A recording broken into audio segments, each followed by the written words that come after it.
Thank you, everyone. It's great to be here. I think this is the first time anyone's seen me in a suit since I graduated. So if that tells you something about the gravity of the invite to be here, then let that be. I'm going to try and give you an overview of what's happening on the kind of global scale and then zoom in for 5 minutes on the EU and really look at how we could spur more innovation, not just by incentivizing companies, but also patient access. So firstly, I actually was going to touch on a lot of the points that you actually touched on, Mikolash, so I'll just gloss over them. But this is a kind of like a clipped timeline of big regulatory advancements in psychedelics worldwide in the past sort of half decade. You can see in 2017, 18, and 19, there were some major kind of breakthrough therapy designations in the US from the FDA, first with MDMA, then two with psilocybin. That was followed in the UK with the innovative licensing and access pathway in 2021. In the post-Brexit kind of world, the UK wanted to incentivize drug developers in a similar way to what was happening in the US. We actually saw somewhere between 5 and 10% of those innovation passports being granted to psychedelic drug developers in the UK, which was quite remarkable, especially when compared with EU's PRIME program, the Priority Medicines program, which I don't believe has seen a single psychedelic drug development candidate prioritized. I also think that's interesting because only 2 psychiatric drug candidates have ever been enabled by PRIME in the EU, and both of them failed. So there's a clear lack of kind of enablement and incentivization of psychiatric drug candidates in the PRIME program. So that could be one way in, maybe. As was touched upon, over the summer, we saw Australia enact a limited rescheduling of psilocybin and MDMA, and also FDA, maybe 2 months before, EMA issued their own guideline or draft guideline on investigation of psychedelic candidates. So there's plenty happening. Next year, as was mentioned, we could see an FDA approval of MDMA therapy, perhaps in the second half of the year. And then in the next half decade, we should expect to see perhaps psilocybin and other drug candidates thereafter. And then zooming out from this, it depends on what school of kind of political theory you come from, whether people drive regulatory change or the other way around. But probably there's something to do with the scientific evidence that's building is also changing public perception. So on the left, you can see 2 statistics about members of the public and patients and their readiness and interest in trying psychedelic therapies if approved. I think the bottom statistic's quite interesting. It's Norway, so kind of European, but not quite EU. It shows a slim majority of Norwegians would be willing to try psilocybin as a medical treatment. And that's in 2021. So we should expect that number to be higher now. And also, very interestingly, we don't see too much political contouring on that number. So in the US, we see quite a difference between conservatives and liberals, whether they'd be willing to try psilocybin therapy. Whereas in Norway, we actually saw a relatively homogenous, although slim, yes. So I think that's interesting. On the right side, you can see psychiatrists' attitude. In 2016, around 42.5% of psychiatrists in the US said that they see the promise of psychedelics in psychiatric treatments. Now that's up to a whopping 81%. So really we're seeing across public and practitioners a growing interest in and confidence in the medical potential of psychedelics. But then zooming out and looking more, we've looked at the perspectives, we've looked at the policy, and now looking at the research. So I tried to kind of condense all of the trials that are going on, show what's going on in the EU and what isn't. But A, that would have taken a long time. And B, I think there's a kind of more general trend that emerges when you do that. So on the right side of this continuum, it should say market access, just like on the right side, not in the middle. But you can see, you've got MDMA therapy for PTSD, which could be accessible in the US next year. And then behind that, you have psilocybin for treatment-resistant depression. Now, since I made these slides last Wednesday, the psilocybin program led by Compass Pathways has announced that they are activating trial sites in Europe now. But the majority of trial sites and at least one arm of the 2-armed phase 3 program are entirely in the US. So I think we should expect to see psilocybin also approved first in the US with broader European approval, perhaps a question and perhaps something that might happen at a later date. So then you come behind that and I put these little stars on the earlier stage research. There's some phase 2B work of 5-MeO DMT going on in Europe. Also plenty of psilocybin, LSD, DMT studies. And then before that, we see a huge range of kind of academic research and investigator-initiated trials. And I guess the one kind of framing that I wanted to push today is that we have incredible psychedelic researchers in Europe, probably the best in the world, in my opinion. And we have amazing kind of practitioners as well. And we have lots of clinical trial participants. But unfortunately, most of those trials are early and mid-stage trials. So we have this situation where we risk Europeans becoming psychedelic guinea pigs or lab rats, where we give them the drugs first and we let them try it, we let them prove it out. But then when it comes to funding pivotal studies, which will allow that to go from the lab to the bench side, right? From the bench to the clinic, sorry, you kind of lose that and it gets offshored to North America. So I think, the big interest for me is seeing these pivotal approval enabling studies brought back into Europe and having the kind of interest in bringing this now through to patients. So I think that's the kind of critical juncture we're at now. How do we take this from US-based approvals into ex-US context, whether that's other North American countries, whether it's the UK, but critically today, Europe. And one anecdote there, which I think is really striking, is all of this MDMA therapy research started in the year 2000 in Spain. 6 patients were dosed, and then the whole thing got shut down by the Madrid anti-drugs authority. So this started in Spain. 24 years later, next year, it could be approved in the US. And where are the Spanish in that? The first people who were brave enough to be the first in-human participants in those early safety studies, they're kind of sidelined, right? And it's totally unclear when they'll be able to access the therapy. So I think that's quite a striking example. So in terms of solutions, I'm definitely in no place to give solutions, but I thought I would try and raise some food for thought. So on the left are the 3 kind of key challenges, as I see it, of kind of European access enabling studies and kind of scale up and roll out of psychedelic therapies in Europe. I think the first is funding. So as many of you will know, there's a funding squeeze in biotech in general right now, but it's hit psychedelics pretty hard. I spend most of my time writing about psychedelic business and drug development, and the past 2 years have been very challenging to raise funds. So I think obvious ways that the EU could support here is obviously with funding, incentives and grants. But I think there's a real opportunity not to make that a handout to drug developers, especially for-profit companies. There's no reason to just give them a handout. But I think you could tie that handout or that incentive with, health economic priorities of the EU or public health priorities. So, for example, you could give funding or incentives in exchange for having a comparative arm in the clinical trial that compares a psychedelic therapy with standard of care in order to give EU and its member states data on the effectiveness, but also cost effectiveness of treatments. So I think that's one way. I think another way is just deeper and earlier support. At the moment, scientific advice in EMA is chronically underused in the psychiatry category, so presumably also in psychedelics. But I think beyond scientific advice, psychedelic drug developers could really be helped, and researchers could really be helped by earlier logistical advice, giving them the confidence that if they invest and fund these trials through to completion, they will be supported in scaling up and rolling out psychedelics across all 27 member states. I think that's another point. When we think about the EU Pharma strategy, it's going to incentivize rolling out almost simultaneously across all 27 member states, which is difficult with any treatment. But with psychedelics, I think it's going to be even more challenging just because of the high logistical and resource burden and the kind of idiosyncrasies of psychedelic therapy, right? It's very interpersonal. Even just translating protocols could throw up all sorts of issues. So I think having some sort of EU level cookie cutter protocols, logistical advice, which then can be adopted by member states if they wish, something like that could be helpful, kind of system level coordination. And then in terms of just thinking about that resource intensity of psychedelic therapy compared to the standard of care where you're sending someone with depression home with pills to take on their own, there's a lot of structure that needs to go in, a lot of human resources, training new therapists so that we don't add an undue burden on existing therapist shortages. So there's a lot of work that needs to be done there. I think the EU could play a really interesting role here in funding trials that basically acknowledge the clinical evidence that's coming out of phase 3 programs, mainly in the US, and think, how can we make this more cost effective without damaging the efficacy and the safety? So things like looking at group therapy for certain conditions could be very interesting. And I think EU could really lead the way there in a way that, hopefully expands the access of these treatments. There's loads of other things there. I think the EU-wide HTA, the Health Technology Assessor, this could be a good opportunity to push a more societal view. So when we look at how cost-effective treatments are at the moment, many of the member states look at a healthcare view. So they say, if this person goes into remission from PTSD, how much are we saving from them not turning up at hospital or to their doctor's office each year?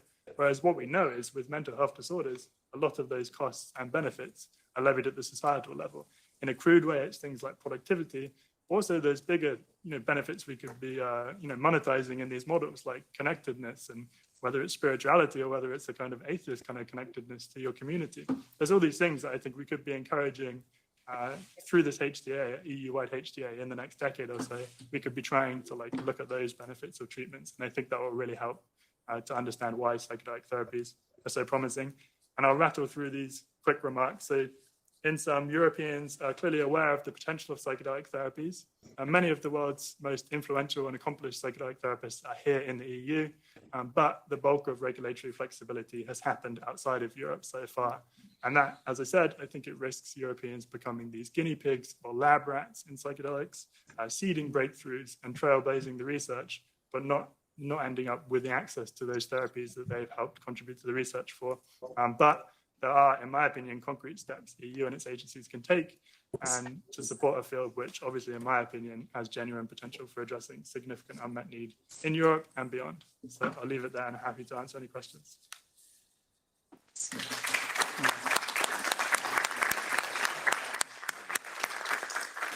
Excellent. Thank you, Josh. And before we open to questions, I will welcome a man who needs no introduction.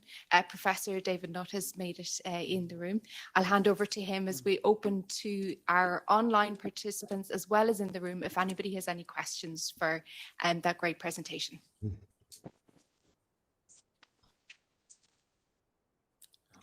I would like to say something, if I might. Hi, happy to be here. Limor Epstein. I'm a real-world data specialist and entrepreneur for the past 15 years. I'm curious about how do you see the role of collecting real-world data to generate evidence that is so much needed and is kind of the guiding line of regulatory approval? Yeah, for sure. I think the difficulty is, from my understanding, real-world evidence is usually collected from drug products that are already approved, right? And they're being used maybe off-label. So I think with ketamine, it could be really interesting, right? Because you have this situation where Spravato, which is Johnson & Johnson's or Janssen's product, which is very expensive. It's a different enantiomer of ketamine. It's S-ketamine. It's a nasal spray, and it's for treatment-resistant depression. It's very expensive. I think, at least in the US, it's $600 to $900 per dose.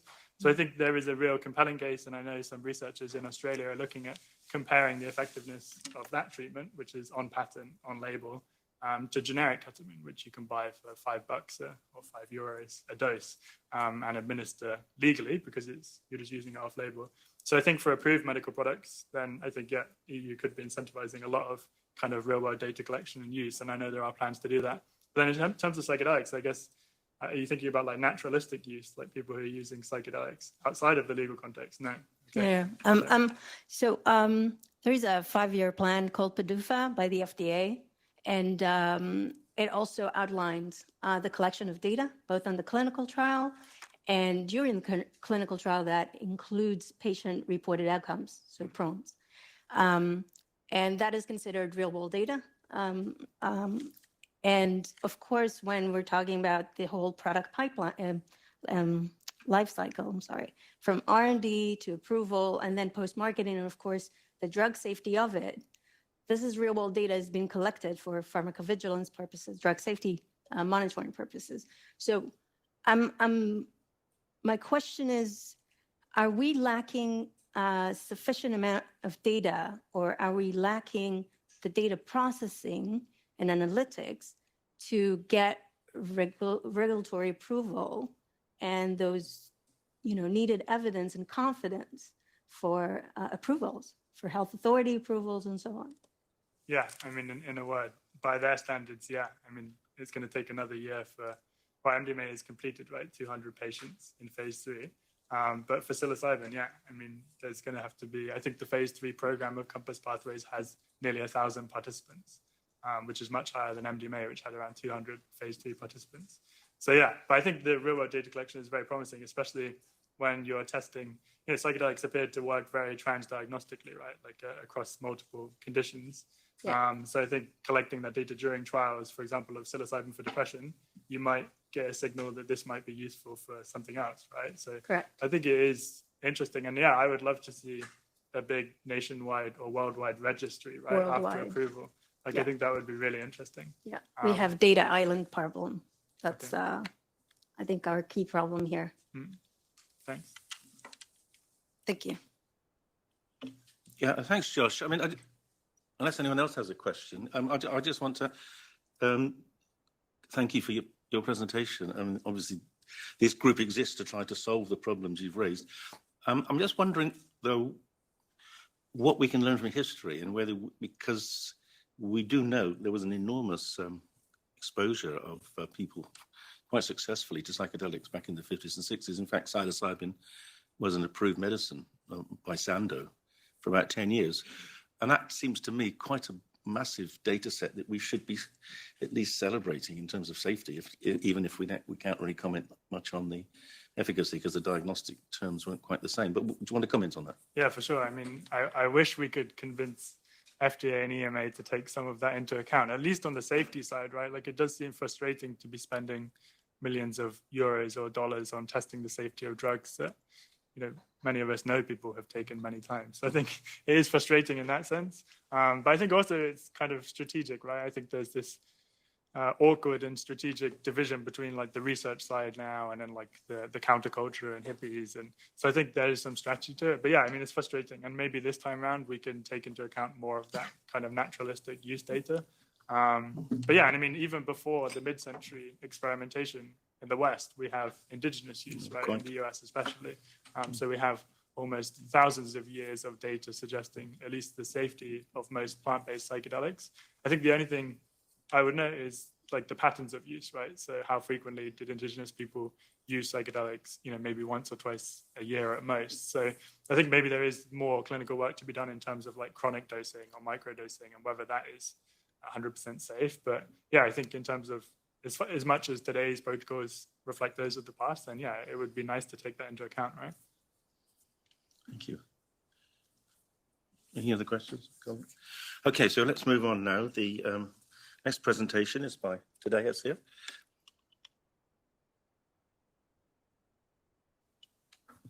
Thank you, Dave. So I will be speaking about fostering and incentivizing innovation for mental health novel treatments because of their huge burden and huge unmet needs that they represent. But first, a few words about Parea. We are a membership-based organization. First of all, the most important layer of our membership is patient organizations because it's our primum movens. It's why we are here to address unmet needs in this population. And to this end, we have groups like Pain Alliance Europe, Global Alliance for Mental Illness Advocacy Networks, Game in Europe, and more. Another layer of our membership are scientific communities such as European Psychiatric Association, European College of Neuropsychopharmacology, European Brain Council, Association of European Cancer Leagues, all the professional groups that it's important that we engage as early as possible in this work. And then finally, all the main EU psychedelic foundations. And Parea's focus is a future prescription use within the clinical context. And this is our mission. It's safe, modern, and ethically responsible integration of psychedelic therapies into, sorry, I forgot to put timer for myself. So, all right. It's okay. Let's see. Okay, so as you can see, there is a quote here from Dr. Bill Richards that says, which really aligns with our mission, I want it to be available at the reasonable cost for all those people that don't have tie-dye t-shirts and can't spell psychedelics and are never going to grow mushrooms in their own closets. I want it integrated into medical care. Now coming to high unmet needs in mental health conditions. Many of you have heard about this statistics. 1 in 6 people has a mental health issue in Europe. But what about a lifetime prevalence? This is less known. According to OECD, Organization of Economic Cooperation and Development, half of the population will experience mental illness during their lifetime. Now I have something more, a study that was published in October. It was a study looking at a randomly selected sample of 1.5 million individuals from Denmark's population, ranging from birth to 100 years and spanning from 1995 to 2018. And as you can see on the slide, 4 out of 5 people received a mental disorder diagnosis and or were prescribed psychotropic medication during their lifespan. So it's really, I think, in a way, normalizing the discussion about mental health, because it shows that it concerns us all. It's ours all. It's the business of us all. There are treatment gaps despite the burden. We know from WHO that 3 out of 4 people with major depression do not receive adequate treatment. Up to half of the treated patient population either experience incomplete treatment response or treatment resistance. Nearly 1 in 3 of those with treatment-resistant depression will attempt suicide at least once in their lifetime. So depression and mental health conditions are not just chronic conditions, they can be also deadly, which is illustrated by the WHO figures. And by the way, all these statistics and references will be included in the policy paper that we will be launching today. But WHO says that every year in Europe, 130,000 people die by suicide. And that means that between 2017 and now, 1 million Europeans have lost their lives to suicide. And individuals with severe mental disorders, unsurprisingly, have a life expectancy that is 10 to 20 years shorter. On top of that, mental disorders increase the risk of other NCDs or chronic conditions, such as diabetes and heart disease. And the opposite is also true, meaning that people with these other conditions have a higher risk of depression. In terms of economic impact, again, these numbers are known to many of you. The cost of mental health conditions in Europe is 4% of EU GDP, or 6 billion euros annually, which is more than cardiovascular and diabetes and cancer put together. And this year, World Economic Forum's Global Risk Report identified the deterioration of mental health as a significant risk to economies and societies. What about the future? By 2030, depression will likely become the leading cause of disease burden. And you can see to the right a table representing different diseases and the preventable burden by 2014. And the current estimates suggest that by then, we'll only be able to prevent 14% of the burden arising from mental health conditions. So trends are going in the wrong direction, because even as more people seek care, and that's not true for cancer, that's not true for heart disease, it's not true for diabetes, and for almost any other area of medicine, for that matter. And there is also an epidemic of substance use disorders, including alcohol. 23 million Europeans are considered addicted. Almost 200,000 die every year because of alcohol. And Europe has a highest level of alcohol consumption in the world. And yet, treatment for alcohol use disorder is rare and often ineffective. Only 16% of those affected receive treatment, and the majority of them relapse. So in terms of innovation, we have around 30 different antidepressants now, 20 antipsychotic drugs, 7 mood stabilizers, and 6 different classes of drugs for ADHD, give or take. Now, almost none of these are more effective than the medications that we had a few decades ago. And here you can see different bubbles showing 89 new medicines that were recommended last year by European Medicines Agency, and try to find here how many mental health conditions new treatments were approved. In case if you don't see them, that's because they are not there. 0, not a single one, despite this burden. And globally, since 2015, only 7 neuropsychiatric drugs have been approved. And to put this in perspective, we had 80 drugs, more or less, for cancer. No wonder that a recent paper by the European Commission called Scoping Study on Evidence to Tackle High Burden Under-Researched Medical Conditions found that mental health disorders top the list. So clearly, there is a disconnect between current incentives and commercial R&D choices and the pressing societal mental health needs that remain completely unaddressed.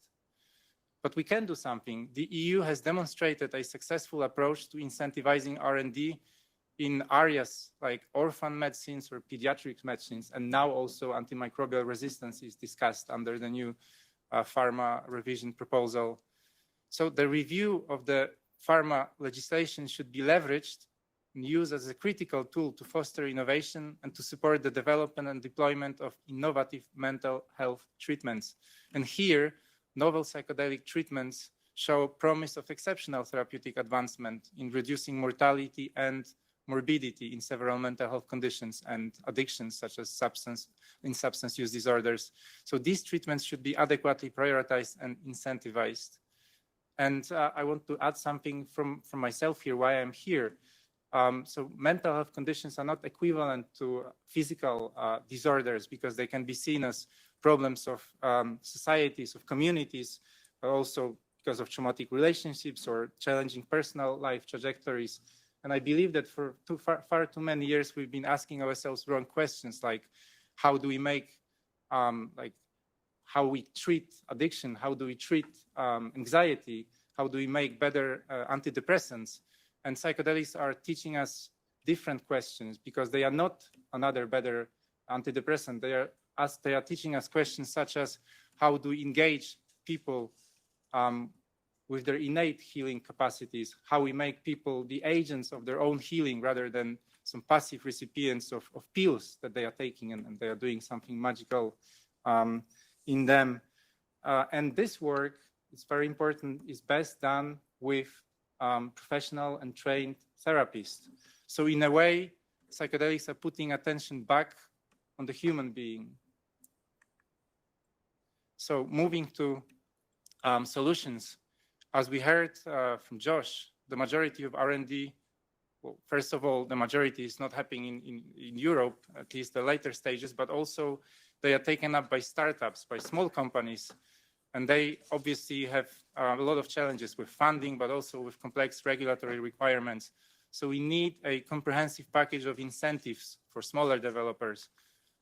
And the same is true for big pharma, because due to the challenging business model, there are no incentives. So we need incentives to stimulate R&D also for big pharma.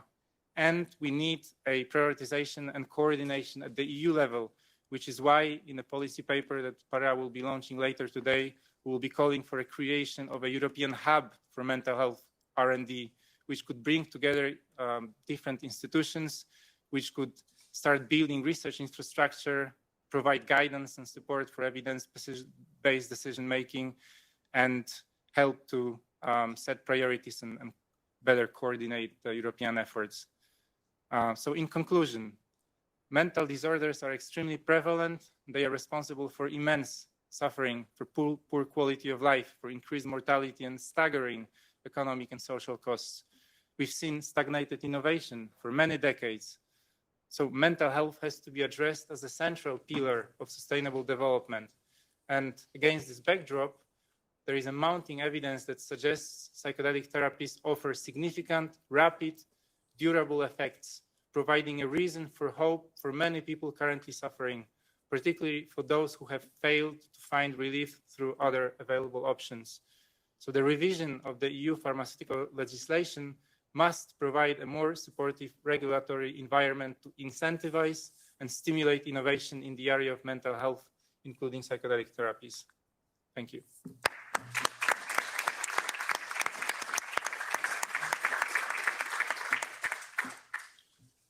Thank you, Tadeusz. I want to just comment on the, particularly the suicide question, because one of the reasons that Australia made psilocybin and MDMA available on a compassionate basis in July this year for treatment-resistant depression and PTSD, respectively, was because in Australia, one first responder, as a policeman, a fireman, a paramedic, kills themselves every day. And they're in one of the countries with the best healthcare systems in the world. And they've all been in treatment. And it's very unclear as to how you could ever improve on that without doing something different, because they've all been through what is being done and it hasn't worked. And so that's just a commentary on I think the need to consider suicide as something we can actually potentially target. And I hadn't realized, Tad, it was 195,000 per year in Europe. I mean, that's a terrifying number. I accept quite a lot of those won't have had adequate treatment, but many will, and the treatment's failed. So, you know, psychedelics clearly offer an alternative we should be trying to take seriously. So just a comment from me, but other questions or observations for Tad?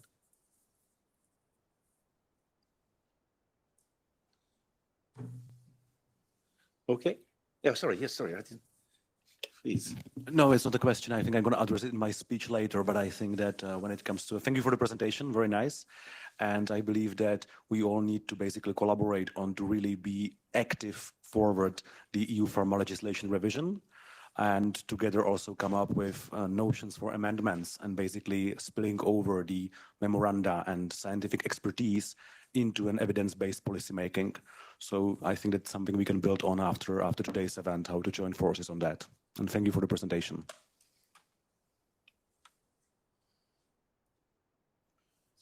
Okay, so let's move on now to Marianne, sorry, Jabir is going to talk, but first I think we have a video from Saipan, is that right?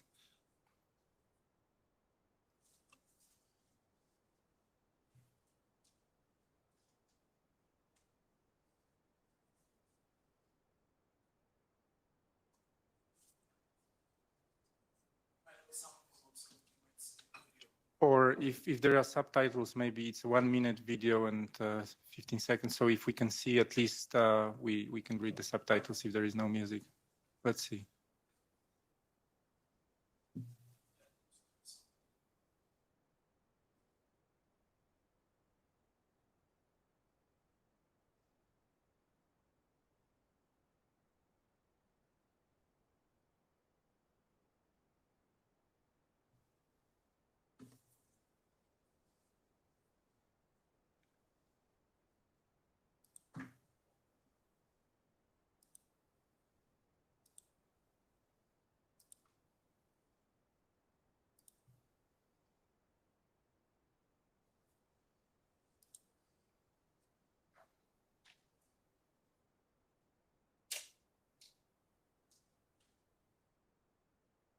We want to ensure these treatments are safely accessible to all.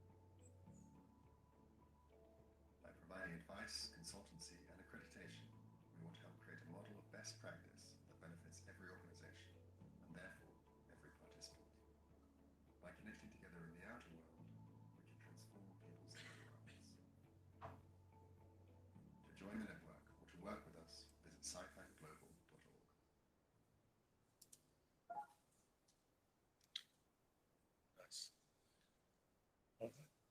Marianne, over to you. Press the button. Hold it down. It should come on. Oh, try the next one. Oh. Come here.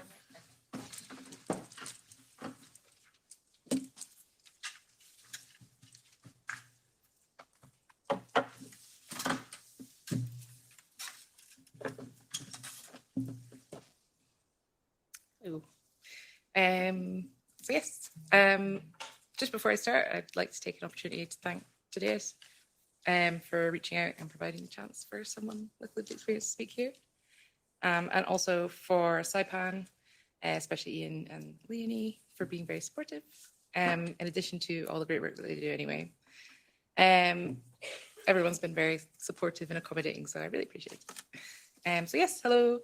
My name is Miriam. I was a participant in the COMPASS Phase 2B clinical trial testing the safety and efficacy of psilocybin in the treatment of treatment-resistant depression. And before I get into all that mouthful, I'd just like to tell you a little bit about myself and what led me to seek out psychedelic-assisted therapy. So I was born in Scotland to a mixed-race, mixed-faith family as the daughter of a marine engineer / amateur astronomer and a history buff, teacher of religious, moral, and philosophical studies. I couldn't have asked for a better pair of people to bring me up and nurture my love of all things science, nature, philosophy, art. And I really attribute to them the fact that I don't generally feel like I've ever struggled to hold equal but kind of contradictory concepts in one hand. So I'd also just like to take the opportunity to thank them both for the very rich inner world and wealth of knowledge, sources, and context to draw upon and build upon that they gave me. They gave me a great foundation through their hard work and diligence, and provided for me all the privileges of safety, care, and education that's meant the path was open to go wherever my imagination could dream of, and as far as my determination could take me. Despite this, I have struggled with low self-esteem and poor mental health for almost as long as I can remember. Every part of my life was plagued by a pattern of frustration, disappointment, and desperate attempts to change or try harder, do better, none of which ended up being sustainable. So it was a pattern that repeated itself sort of ad nauseum in my life, and each iteration would like slowly and insidiously undermine all my enthusiasm for life, my confidence in my ability, and every good foundation that my parents had built for me. So I know now, looking back, it was likely because of undiagnosed neurodivergence. At the time, I could only conceptualize it as an inherent flaw in my design. So if you imagine sort of like a top of the range Ferrari, but for some reason unknown to you, the handbrake is just permanently on and there's no visible way to fix it or to take it off or anything. Everything else seems to be working fine other than that. And if you try to explain your problem, people are like, what are you talking about? We all have handbrakes. Don't be stupid, just take it off. But no matter what you do, whatever buttons you press or levers you pull, nothing works. So under normal circumstances, it's inoperable. But in a pinch, you could make it drive if you really, really rev it. However, anyone who knows anything about cars, you know that every time you do that, it's going to cause more and more damage. And it's only a matter of time before it just breaks down completely.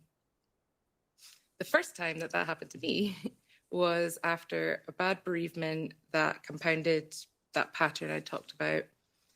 And I burned out pretty spectacularly, making the decision to drop out of university and then abandon the career path that I'd always dreamed of.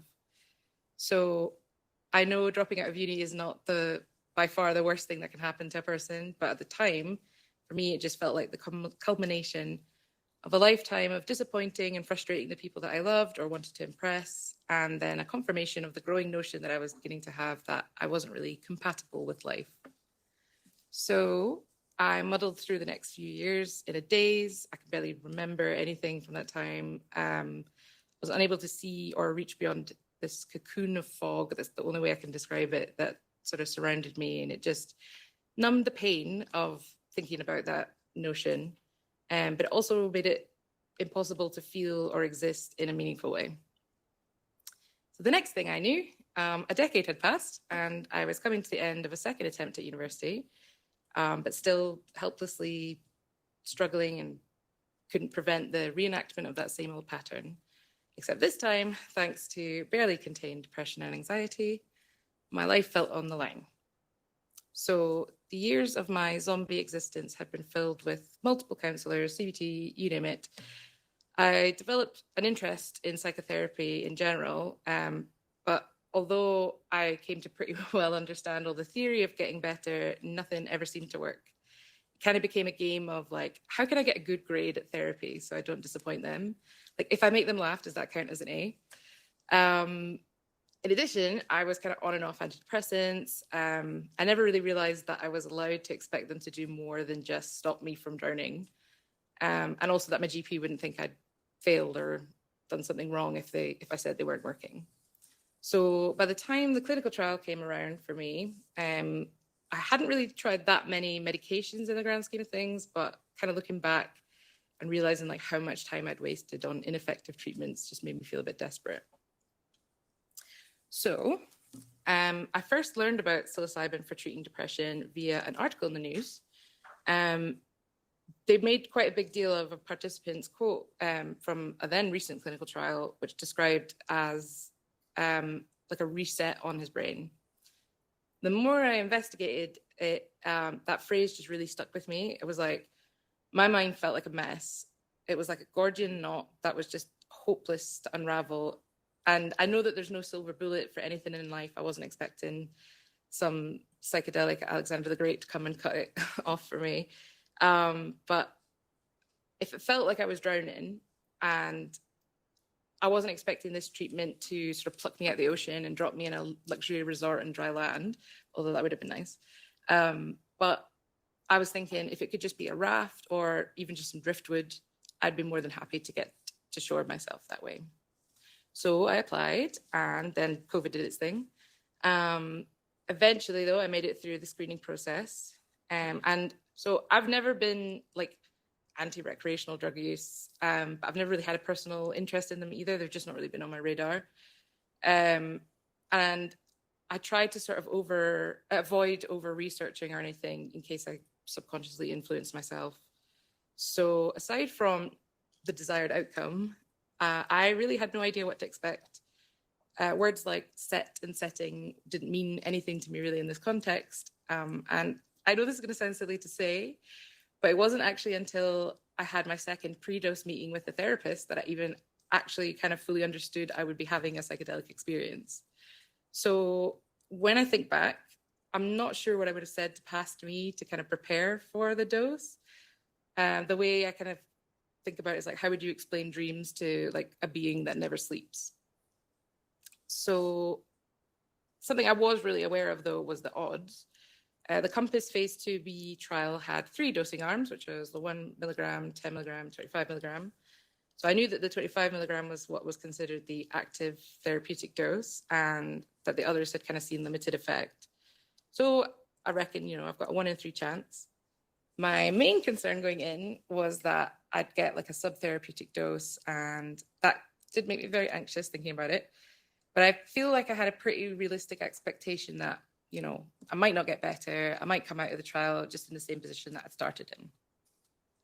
I had no notion it could make things actually much worse. Before I elaborate on that, I just want to touch on something that particularly affects neurodivergent people. So everybody has a mask that they wear for interacting with others. It's literally the meaning of the word persona, a mask. So it's a universal coping mechanism, and when it's healthy, it's like a useful tool, and that could be even just like as a simple shorthand for superficial interactions or protecting vulnerabilities, or even just to reserve some social energy. But for many, it's a prison, or it could even be a mutilation. It's a wall you can never let anyone see behind, because then you'd have to die. It's also a sort of distressing but strangely addictive way of making yourself pleasing to whoever you interact with. So you like squash and crush down any part of yourself that might slip out past the mask.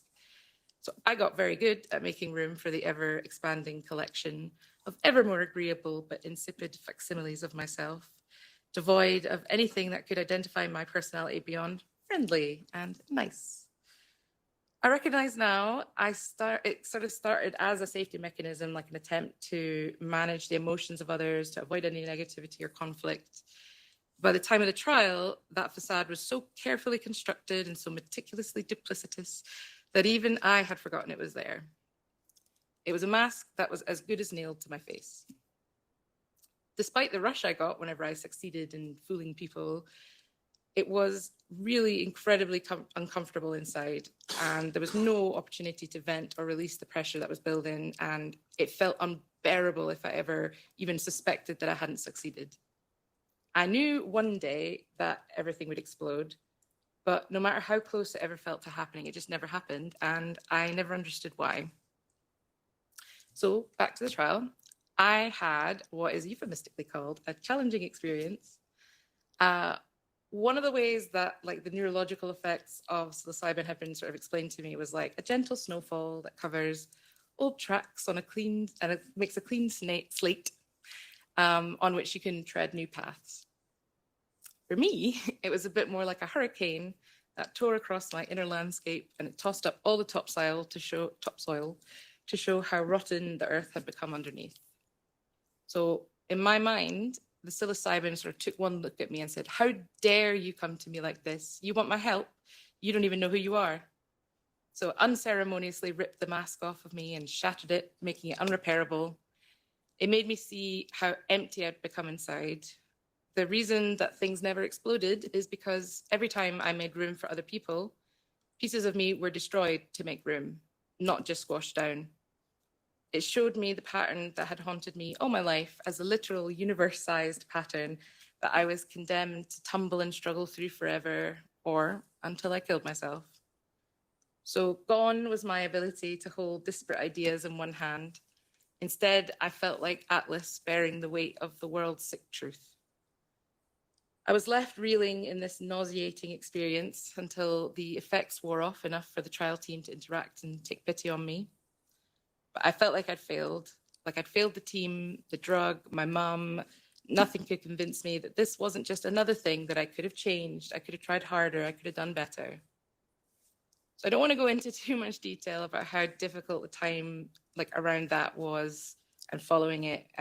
But one more appreciation, I do just want to say how much I appreciate my mum and my wonderful friend Jerusha for honestly just keeping me alive. I also want to be very clear. I don't think the dose actually made anything worse. I think it merely forced me to just reckon with the pain and the damage that was happening inside. Still, nearly 30 years of mental problems dumped on you in one go is a hell of a trip. I was meant to just go about with life again, but here I was sifting through the shards of my mask, my hitherto only known protection, even as I was also simultaneously trying to staunch all the bleeding from the wounds it had inflicted. I couldn't even close my eyes without seeing the pattern and feeling that abject hopelessness that it represented. I was so anxious and sick, I couldn't sleep or eat. My wee claim to fame, actually, in the psychedelic research world is I kind of get anonymously name dropped, so to speak, in the published paper. So they mention one participant was given lorazepam for acute anxiety. That's me. Speaking about the published paper, so out of over 200 participants, there was about 12 of us that experienced treatment emergent serious adverse events. They're very fond of long sentences in these things. I used to call us the 12 disciples. I was classed as a non-responder, and my suicidal behavior a few days after the dose was considered unrelated. I just had one of the most intense experiences of my life, in which my only coping mechanisms were destroyed, and a literal representation of my mental illness told me how pointless my life felt, and that my only options were to continue this miserable existence or to kill myself. But sure, that wasn't a response to the drug. Obviously, what they mean is that I didn't have the ideal response. Even that I kind of contest. So in the grand scheme of things, obviously it seems most people's psychedelic experiences are not challenging in the way that mine was, at least according to the surveys. But there's still, roughly 10% minority of us that see lasting impairment from them. And obviously I can't speak for anyone else, but I would say, what is an ideal response? Is it like a feel-good trip, or is it progress? Is it happiness, or is it healing? So if you're skeptical about psychedelic therapy and, if hearing my story is concerning you right now, I'd just kind of invite you to reimagine the concept of what therapeutic means. For me, it's, as I said to my therapist, I'm past just wanting to feel good. I want to feel better. So the first thing I said when they did take me out of the experience really was, I can't go on like this alone. I need help. And for me, that was a huge thing to acknowledge. No, I wasn't cured, not even close. But I was now aware of all the wounds I didn't even know it was possible to have. I was aware of the true shape of parts of me that had been damaged beyond recognition, even the thing I had come to get rid of. I saw that my depression, the spiraling pattern, it wasn't the evil, slimy parasite that I thought it was. It was just a part of me that had been repressed and abused and belittled, with no voice to make itself heard except to act out its pain in whatever way it could. The treatment didn't mean I could suddenly understand it perfectly, but it let me know that it was time to start listening and to acknowledge the violence I was doing to myself by allowing it to suffer, instead of seeking justice for it by making the changes that I needed to. While the experience itself is one of the hardest things I've ever gone through and the aftermath not very far behind, I don't regret it, and I would do it all again, exactly as it happened. So grateful am I for the insights that it has given me. Well, in my case, the benefits of my experience kind of took the scenic route in reaching me. It's undeniable to me what a force that these treatments can have on mental health care. It's a force that has the potential to heal, not just perform short-term damage control that iatrogenically causes long-term trauma in many cases. So while I understand and support the need for more scientific evidence and the importance of rigorous screening and everything like that, I don't think we can rely on clinical trials and studies to support the needs that these plants can meet, especially when we already kind of have hundreds of years of evidence of their benefits and their safety. By their nature, journeys into one's psyche are so personal and individual that clinical trials, and while clinical trials must account for as many variables as possible, which makes them very inflexible by design. For instance, at one point during my experience, I became very distressed by the music that was playing, which was a very curated playlist. And despite asking for it to be turned off, this wasn't allowed. And I get that, I understand why. I also wish I could have just had a period of quiet in that moment. At the same time, I do just want to say how so grateful I am for all the support and care of the trial team. They provided additional integration sessions and in-person visits rather than remote, and just a lot of patience for the numerous times that I reached out with questions and anxieties. They looked after me while I was the lowest I've ever felt, and I wouldn't be here today if it wasn't for them. I'm a completely different person in so many ways from the one that first came to them, and I would love to show psilocybin who I am now. But it's frustrating to know that I can't seek treatment again now that I've learned so much about it and from it, because I would never feel safe enough to do it without similar support available. Legislation is only the first step. There has to be ethical and practical frameworks in place, whether they be medical or even in a spiritual context, that just so that they can guide and support people through whatever experience they have, but especially if they have a challenging one like I had. Things like, minimum training for therapists, a focus especially in trauma-informed methods, as well as safeguarding so vulnerable people aren't taken advantage of. In addition, there always needs to be a focus on community and connection, as has already been said. I mean, mycelium are an inherently connected organism. I've just been really awed recently reading about the theories about psychedelics and the neuroplastic things and how they may have influenced human development. And it makes total sense to me because, it helped me reconnect with myself, first and foremost. So much of our society's mental illness has come from a lack of community and connection. For my part, I went from having excellent care on the trial to almost none, with no one who understood the nature of what I was going through and with no closure. In fact, it only felt like the beginning. So peer-led integration groups and societies are just so important, I would say almost as important as integration therapy itself. To finish up, so I mentioned before, I'm from Scotland. Now, I've heard it been said that the Liberty cap is our national mushroom. I've not found any official sources for this, but it might explain why our national animal is the unicorn. Anyway, I love my country dearly. And while I hope you all remember we voted against Brexit, I'm afraid you possibly might know us better as the leader in drug-related deaths in Europe. There's few more keenly aware of the need of better mental health treatment than Scots. I work in a pharmacy, and I have the privilege of helping to support people experiencing substance addiction and misuse, as well as other mental health issues. Knowing what I do now about the factors that contribute to forming addictions, not the least of which is poverty, and the disproportionate prevalence of neurodevelopmental conditions among prison populations and those with drug addictions, it humbles me to know that it's highly likely, if not guaranteed, that the only thing that keeps me on the right side of the pharmacy counter, or indeed still alive, is the accident of birth. I say accident. It's no accident that we have a system that requires the most vulnerable to fight the hardest for the minimum of care, a system that struggles with crisis management. It's easy to think it's just a passive circumstance, that it's justifiable that these plants are, at least in the UK, worth up to life in prison for seeking healing from, because it's the law. It's political violence to allow classist and racist laws based on dishonesty that help perpetuate a cycle of poverty, trauma, and illness, social as well as mental. It's violence to allow them to remain, but it'll be justice when it is changed. Thank you for listening.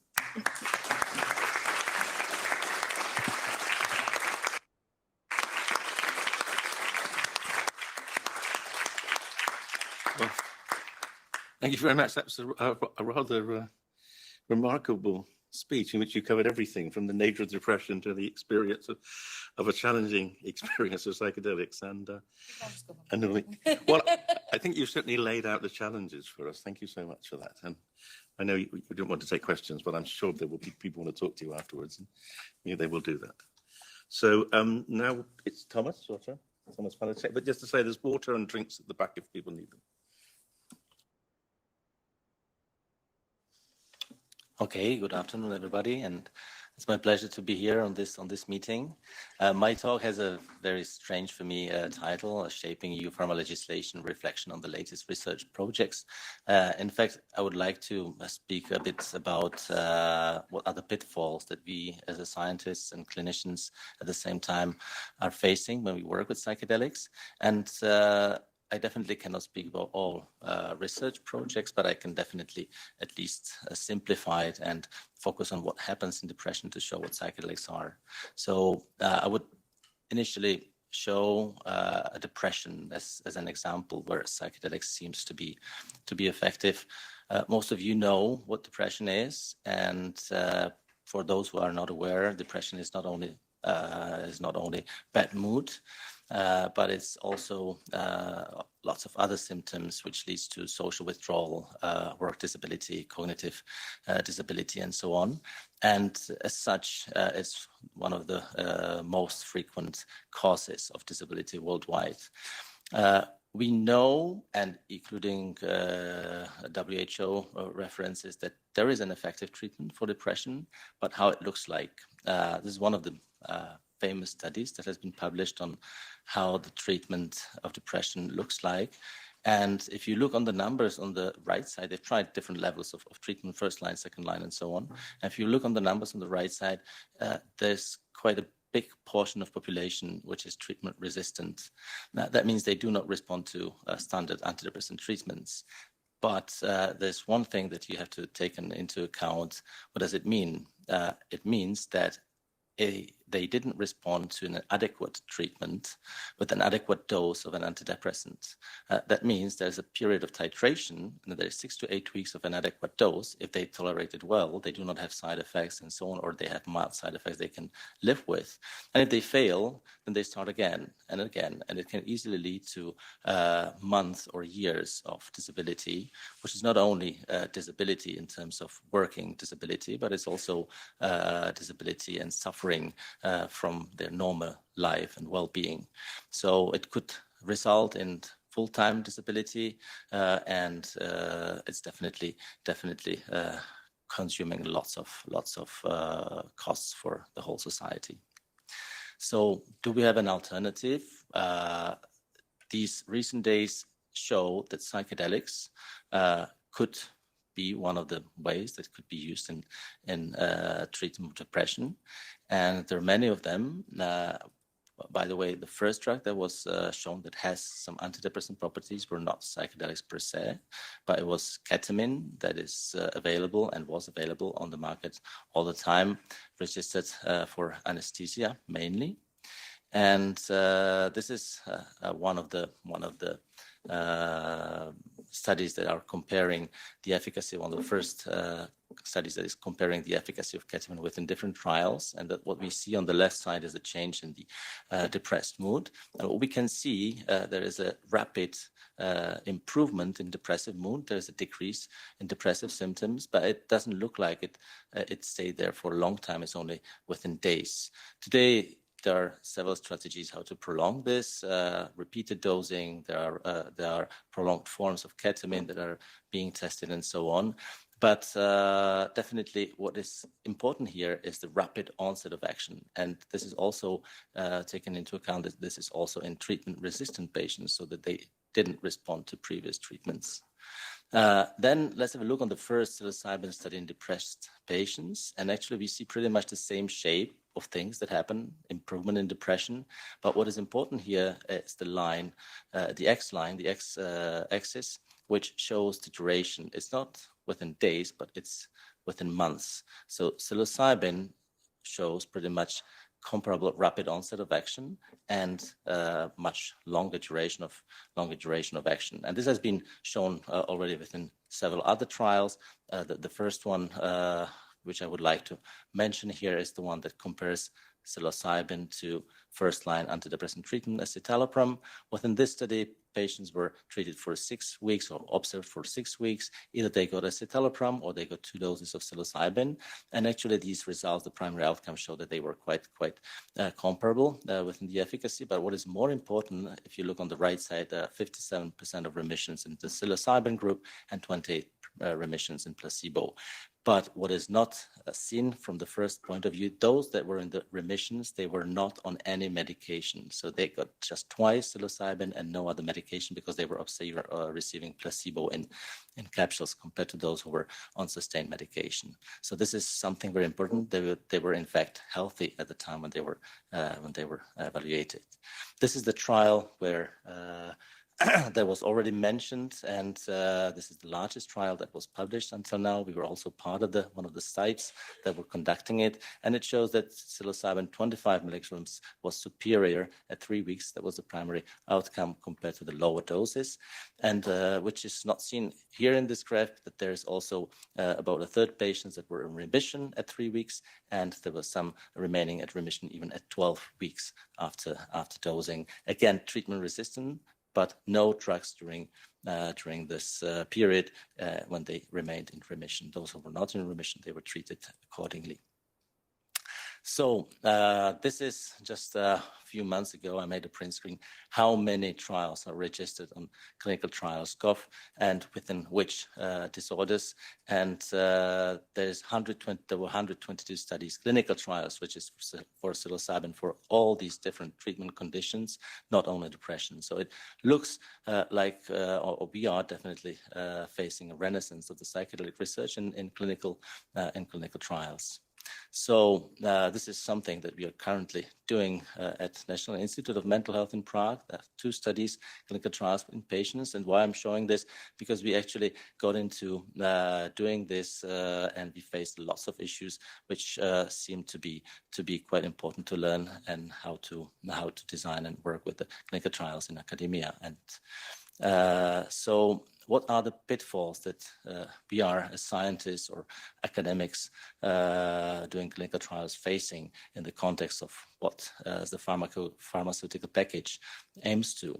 So we are not the only ones that are focusing on that. There is recently a group focusing on psychedelics under the European College of Neuropsychopharmacology, and we are discussing lots of the problems that we are facing throughout our experiences and research.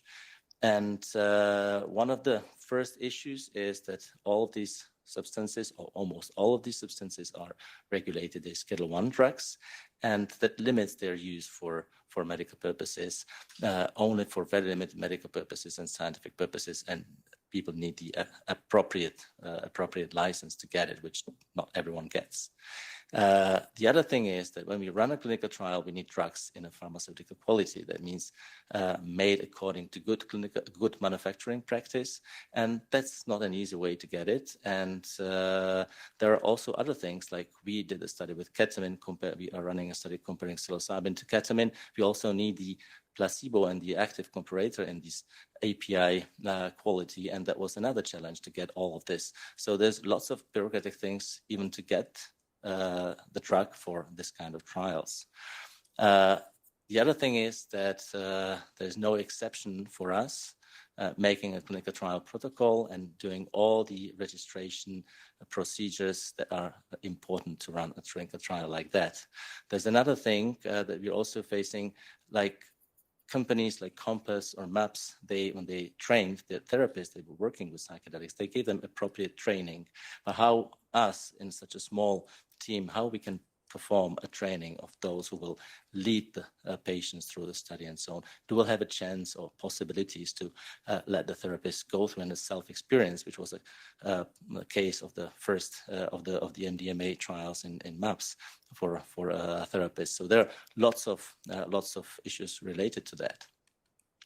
And something that was already mentioned, we also see patients that responded to psilocybin in trials that we are running or were running in the past, and they do not have an access to the drug, and that's a problem. I've tried to run something like a compassionate use protocol for our Czech legal authority, and actually I faced one important point. You can do it; it's not a problem if you convince us with all the information you have, but you also have to show an approval from the vendor or from the manufacturer of the API or the drug, and this is something I didn't succeed to get. So I didn't get a permission to use the drugs that we have for our clinical trials for compassionate use. So that's another issue which is very complicated, and it's also complicated by the legislation referring back to the United Nations Convention on Psychotropic Substances. And last but not least, what has been also mentioned here, the cost effectivity of treatment. We are usually working in the setup that we have, that we are giving the drug on one session or two sessions in these small size clinical trials. Now, most of the new clinical trials, they're also looking for the long-term effects and repeated dosing and so on. But this is extremely costly for academics.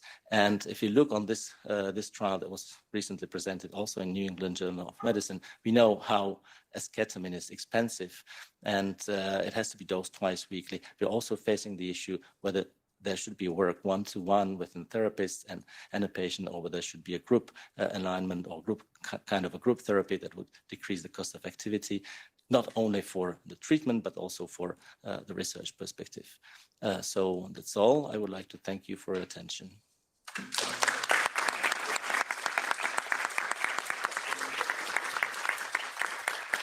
Thank you, Thomas. And that's a challenging study you're doing, a three-way comparison. What was the argument given by the manufacturer for you not to be able to use it for compassionate use? Did they have an argument? I didn't get an argument. They said they don't want to let it go for compassionate use. I can think about why, because like what has to be reported are adverse events, serious adverse events throughout the study. If they have it under control, it's much easier if they want to go for registration. If it's not under control, then it could cause problems. That's my guess. That's probably a good guess. There's any other urgent questions? I think we should press on. We're running a bit late. So, Victor, where's Victor? Take it away, Victor. I can, yeah, now it works. And Thomas, if I could ask you for the switcher.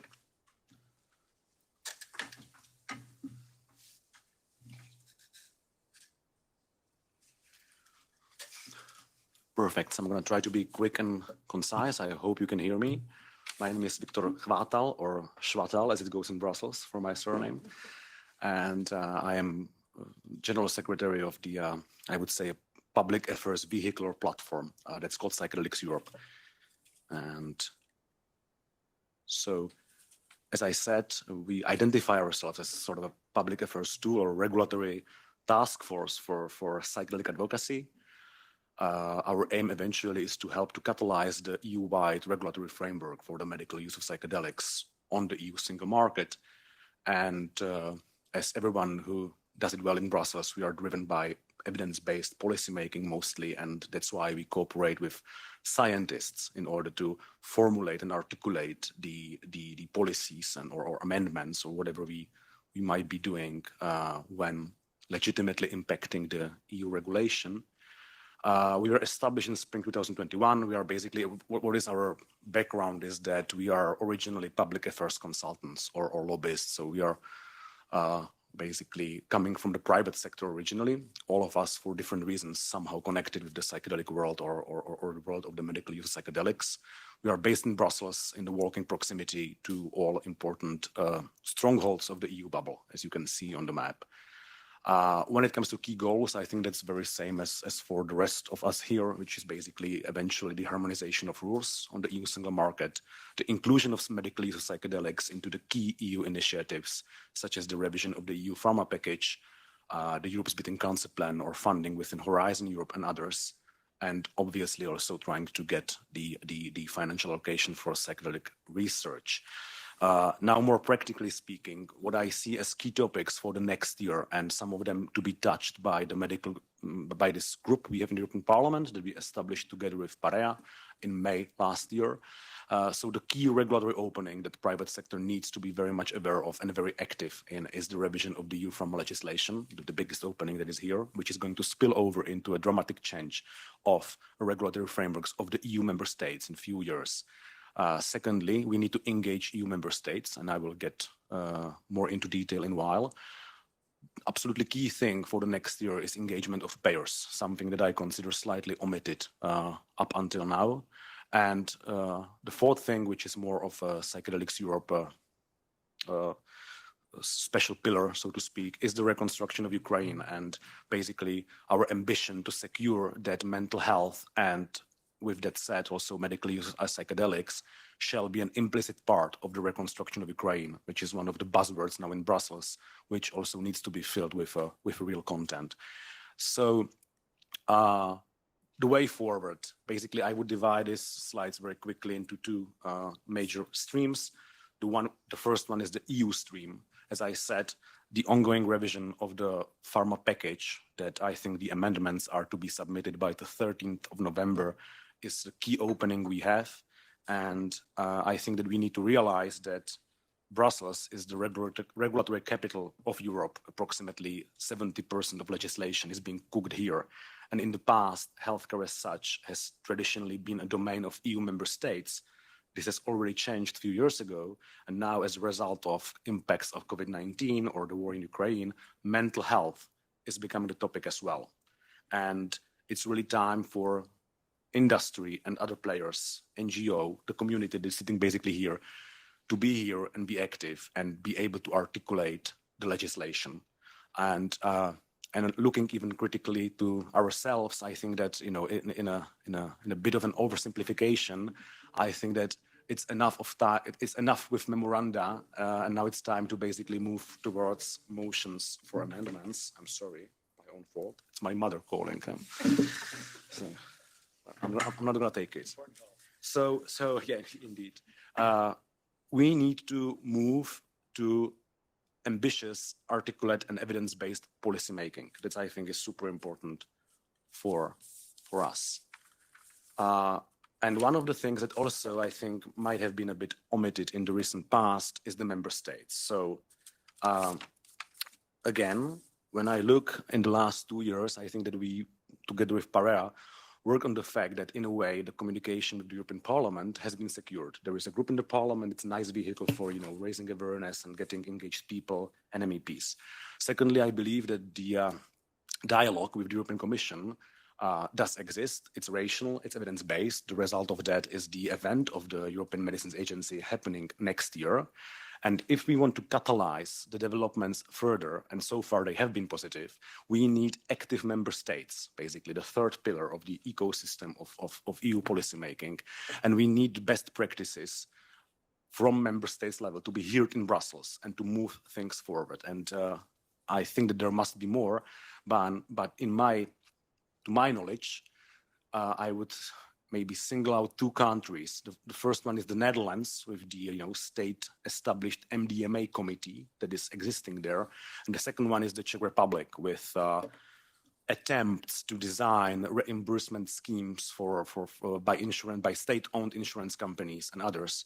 And secondly, with the motion of an act on psychomodulation substances currently in the second reading or before second reading in the national parliament, that also opens up for further potential room for discussing psychedelic substances.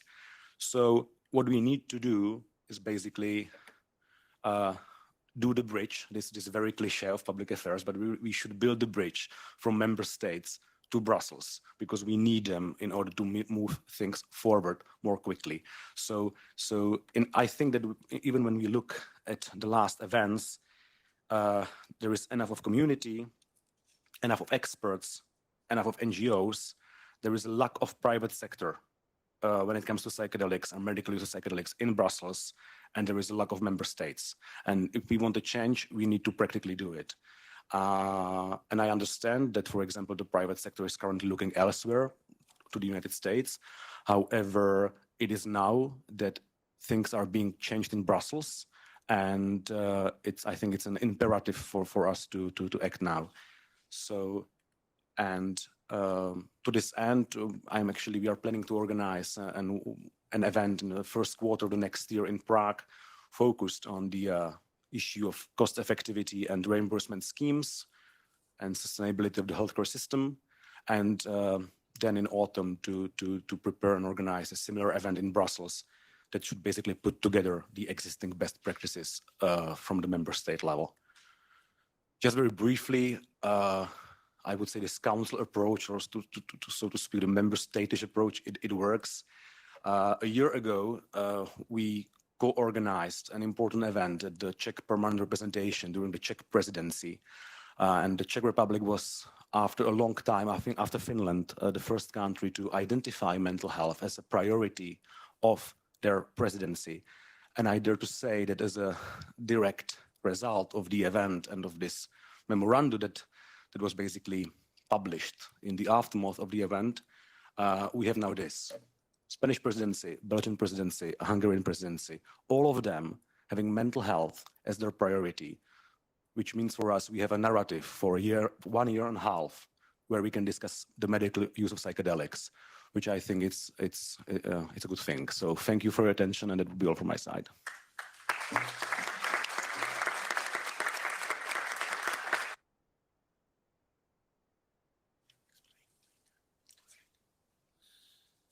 Thanks, Victor. Yeah, one observation, again, building on or reflecting on the Australian model, which is a charitable, a charity being the conduit between the medicine and the patients, and that's why it's working in Australia.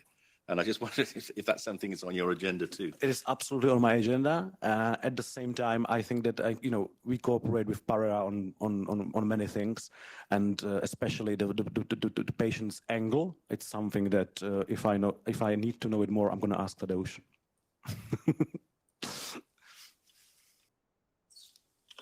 Just one more piece. Great angle for me. I just wrote down, moving the needle type of organization. Bringing in EMA, the whole initiative within real world evidence, real world data initiatives to, get us closer there. Question mark. Is that the plan? And the second one is really kind of follow the money type of pitch, which is the health economics. So we can definitely show the non-functioning human, right? Non-functioning citizen and how much it costs to every healthcare system and government. So our ability to show, improvements in these metrics is definitely, I think, one big piece. Just a brief reaction. I'm going to start from the end. So I registered this thing in last year that I spent last 2 years, being present at events on focus on the medical use of psychedelics, and I feel now that there is this need from the state basically to address cost efficiency and to address reimbursement schemes, and everyone knows that, and there is still a scarce pool of answers, which is normal. But I think this is the challenge for the next year. How we are going to coordinate, how we are going to get the answers here and basically put them on the plate to the regulator if we want to have evidence-based regulation that's going to be active and not non-reactive. So, and for that, I believe there's going to be events organized by both of these platforms next year, and we are obviously open to cooperate.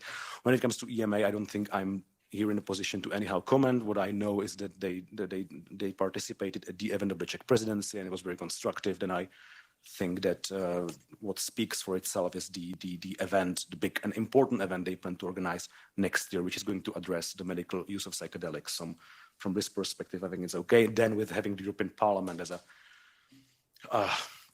like the player that is stimulating the dynamics of the discussion and putting it forward. Brilliant. Thank you. Okay, thank you, Victor. So now it's Damien, who's CEO of Clairvoyant.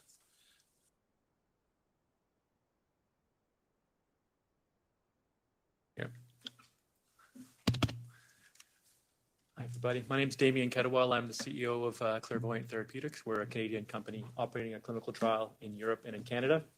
I first off wanted to thank the MEP Action Group in Perea and Psychedelics Europe for organizing this event today.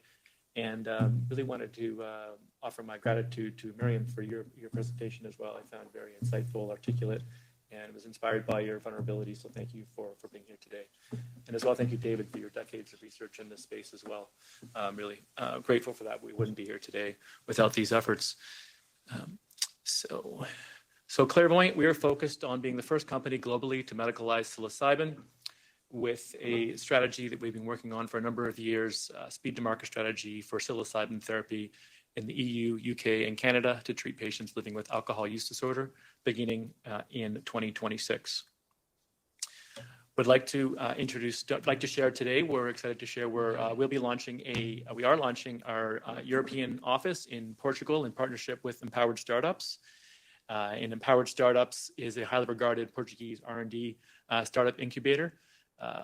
And so Clairvoyant will be the first company in Empowered Startups portfolio of health cluster biotech startups. So excited to move ahead on that front. And Portugal has a strong history in regards to research and addiction and moving forward on that front. And this partnership will be focused on launching and executing our phase 3 trial. And so as mentioned, we are researching alcohol use disorder. In our 3 target markets of Europe, the UK, and Canada, there are 3.4 million alcohol use disorder patients. Only 1% of them are seeking treatment now for alcohol use disorder. And the problem we have here, and it was referenced earlier today, the standard of care for alcohol use disorder is quite poor, with naltrexone and acamprosate primarily being prescribed. And these drugs have modest to poor compliance. So there is an urgent need to help patients that are in need. And we're fortunate to stand on the shoulders of other academic research that has occurred. This academic research in regards to, and I know this study was referenced at a prior Perea event. And so there was a phase 2A psilocybin therapy for alcohol use disorder study that was published in JAMA Psychiatry in 2022. And it showed with 2 doses of psilocybin, along with 2 doses of psilocybin and 4 one-hour motivational enhancement therapy sessions, there was an 83% reduction in heavy drinking days. And there was a pretty good N here as in regards to 93 participants in that trial. And so of those folks who received the psilocybin and the active, 48% stopped drinking fully.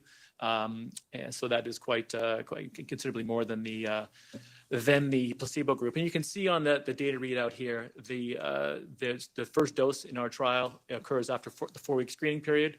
And I'm happy to share we've screened 115 participants now.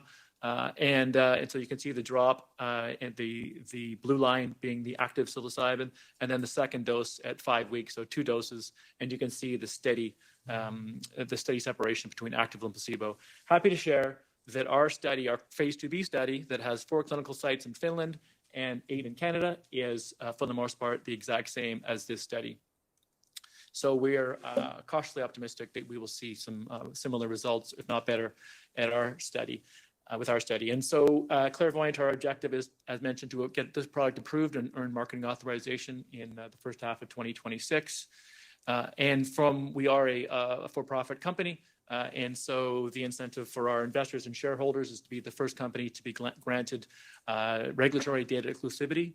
And so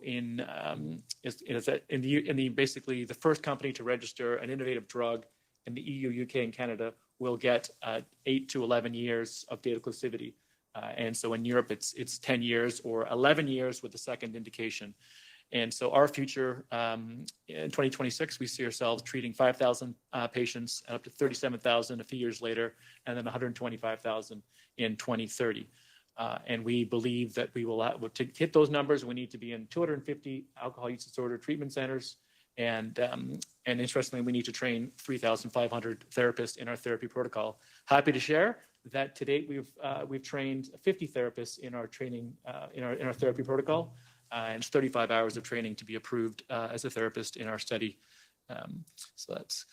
This is how data exclusivity works. You can see we see the main competitors in this space for us being generic drug companies, and we're able to keep generic drug companies out for 10 years in the EU and UK. And you can imagine the cost of these trials too. And so we need to have this commercial incentive. And we want to, of course, focus on, we're very focused on helping patients. I'm happy to share, not quite as my personal journey, and I'm really happy we chose alcohol use disorder because it recruits patients the fastest. And of course, it has this existing positive academic data. But I'm happy to, well, I am from four generations of alcohol entrepreneurs. I haven't been active in that field for a while, but I'm happy to really motivated to bring forward a positive standard of care, an effective standard of care. And so I have a real personal interest in and hopefully bringing this to market to help those patients, those that are suffering. And as many of you might be aware, this is a very unique situation with psychedelics in regards to, you know, there's the IP was published and patented in psilocybin in 1962. Was never registered as a therapeutic product in any of the jurisdictions that we're focused on.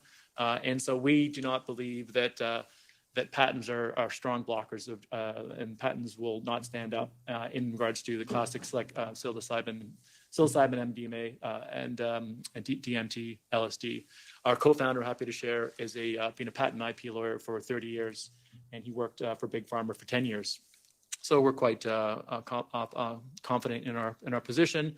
I mentioned as of November 3rd, we've randomized 163 participants. So what's exciting for us, we are looking for additional support, but we will be publishing results, we'll be releasing interim analysis results from 64 participants in February 2024. So that's a milestone we've been working towards for 3 years now. And our trial will have 128 participants in our trial, and we anticipate complete enrollment in April. Happy to share that the EU has been the strongest contributor in regard to participants. And so we've been able to access, or our clinical site partners have existing lists of alcohol use disorder patients, and that's really proceeded forward. You'll see our primary endpoint. We're measuring the number of heavy drinking days, reduction in number of heavy drinking days over the preceding 4-week period and over the 8-week treatment period. So it's assessed at week 8. And so our data pull from the interim analysis will come from visit 10. And some of the positive experiences that we've seen in Europe, as mentioned, the patient recruitment is very strong in Finland. Very happy to have worked with Finland, and we've got a European CRO. Very high interest in Europe from therapists in regards to participating in our study. We're very much excited to present our results of our interim analysis to our phase 2B to the EMA for scientific guidance, and we're looking for guidance on how to design our phase 3 as we move towards, we believe, our current trial will be our first pivotal trial, and then our phase 3 trial will be our second pivotal trial. We're hopeful about with potential supportive funding opportunities, and that's one of the reasons why we're establishing a presence in Europe and in Portugal, as mentioned. Some of the challenges in Europe we've experienced in Eastern Europe. There's a reluctance in regards to some Eastern European countries, reluctance to psychedelic research. It is challenging for a non-EU company to access EU funding when we've invested millions in this research in Europe to date, which we're happy to do. And then really one of the challenges we're experiencing is this uncertainty in regards to the proposed pharma changes. And so it's something that we're active on that front. And as mentioned, the 10 years of data exclusivity is what really enables us to do this research, because there's never really been drugs that are brought to market before without patents and with this really strange reality of prior art from the 50s and 60s. Our principal investigator, there's our team from Dr. Hanu, who's been amazing in Finland, and then McMaster and Stanford represented. And this is where we're at. We are still raising funds, and we're working towards a IPO in the U.S. market in April, and we'll be on the back of interim analysis results, and then on the back of a partnership with a pharma company. And so thank you for all the support of our shareholders, and thank you all support of you for the opportunity to speak today. And we're excited to move forward. Thank you.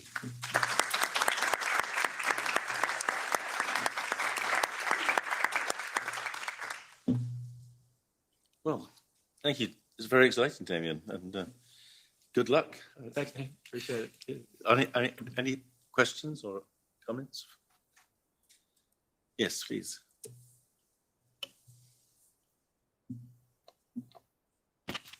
Okay, thanks for the presentation. I'm curious, do you include patients with severe alcohol use disorder? If yes or no, do you think this outpatient model applies to this population? And if you get a 10-year exclusivity, will it apply to this population? Because the Bogenskut study was more towards patients with moderate alcohol use disorder. Yes, thank you for the question. And we're focused on moderate and heavy drinking alcoholics, so people that fit in the DSM-5 classification of having alcohol use disorder, which is drinking 5 or more standard drinks over a 35-day period in 6 times. So as long as you meet the DSM-5 classifications for alcohol use disorder, we're not trying to eradicate drinking. We're just trying to help people moderate their drinking so it doesn't affect their life and lead to other health issues. Some people might choose to end their drinking. It was quite fascinating. I worked with Alex, and Alex and I were in New York a few weeks ago, and we met one of the participants in the NYU study. And yeah, he was so moved by his experience that he tattooed his participant number on his arm. And he showed me he showed us his liquor cabinet, and he has fully stopped drinking. And said he was drinking a bottle of vodka a day and a bottle of wine every day, and now he's fully stopped. So that was his experience. He was one of the about 46 that received the active substance in that trial. And so, yeah, our primary endpoint is the exact same as the Bogenskut study. Maybe one follow-up question. You have no issues with people with severe alcohol use disorder with withdrawal during the dosing session? You have had no issues so far? Yeah, I mean, we have a heavily screen our participants, and you know, hypertension is one reality of that occurs in a small percentage of people that take psilocybin, and so. But in general, we haven't experienced participants showing up under the influence, and so we haven't seen that to date.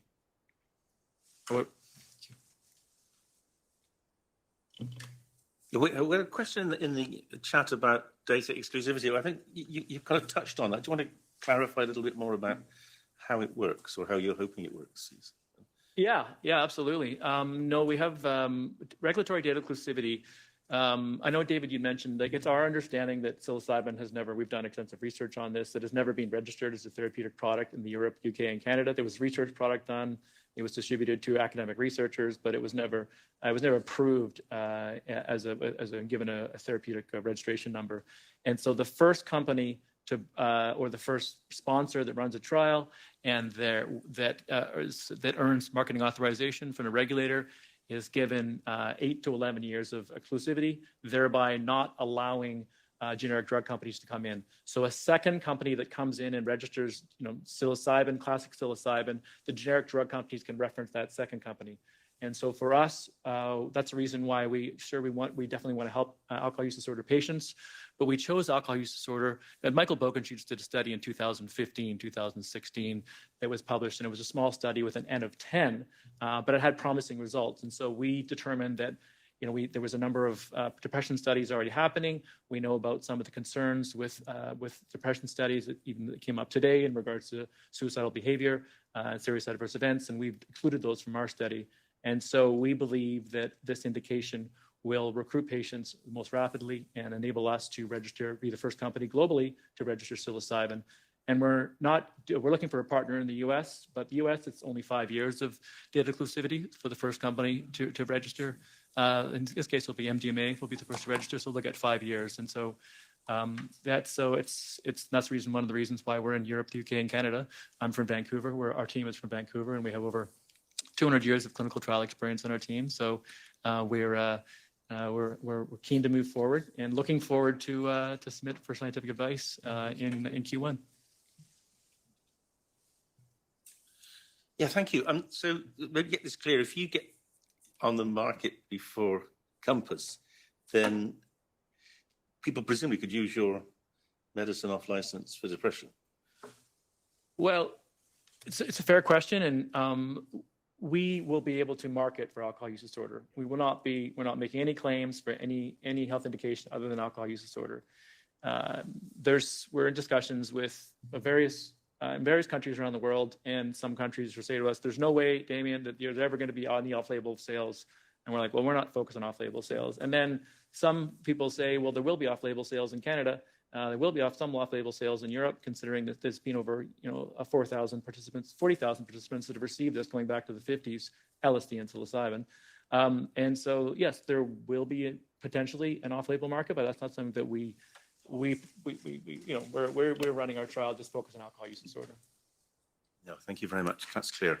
Okay, we're going to have to bring it to an end, and no better person to do that than Deirdre. She started it and she can finish it. Thanks, Dave. How to close after the landscape has been laid out before us is a challenge, but I think this world is a great challenge at the moment. As a European, the world that we're living presents greater challenges every day, from the cost of living to environmental factors to safety in the countries that we live, and the democracy that we try to work within also. So from the world view, life is a challenge, but if you also live with an invisible condition like mental health, where you live in a society where everyone has a handbrake, if I use Miriam's analogy, and yet while everyone has a handbrake, you could be faced with a mechanic who says, I can't fix this for 10 years. I don't have the right tools, or I have a tool that kind of works for this car, but it doesn't work in another car. And so I'm just going to leave you in the garage for 10 years and you figure out how to kind of drive around with your handbrake on. I mean, if that was the real world for people with cars, people wouldn't drive cars anymore.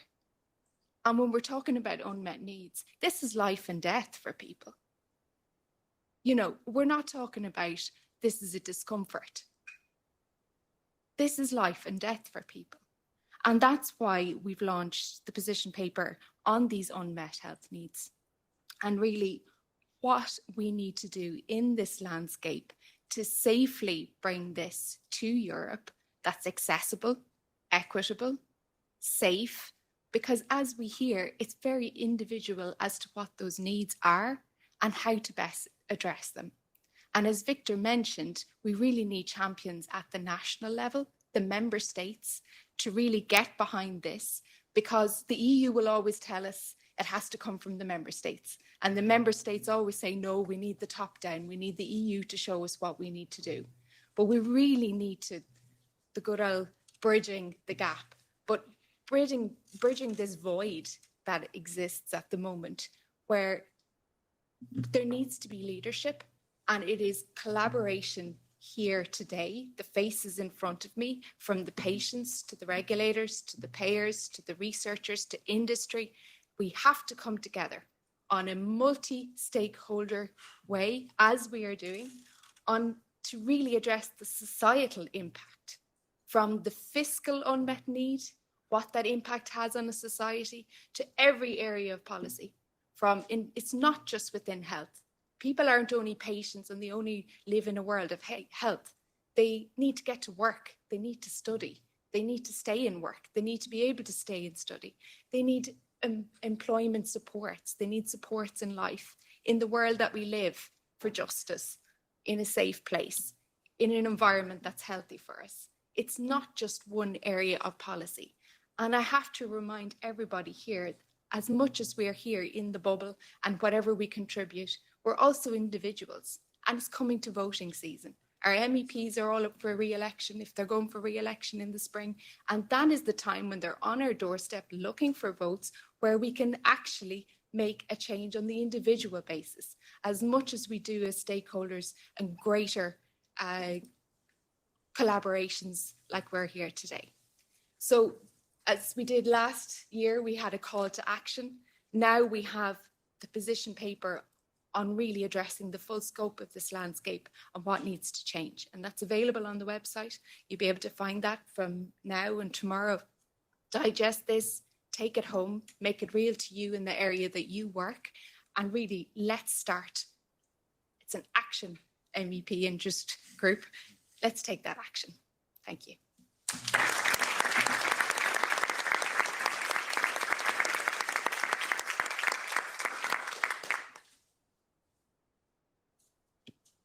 We've exceeded our time a bit, so thank you, Deirdre. So we've got now the pleasure of a reception. I think, Samuel, you're going to lead us to that, and let's use it to continue the discussions, find out more about each other, and carry on developing our new vision of the future. But thank you all for coming today.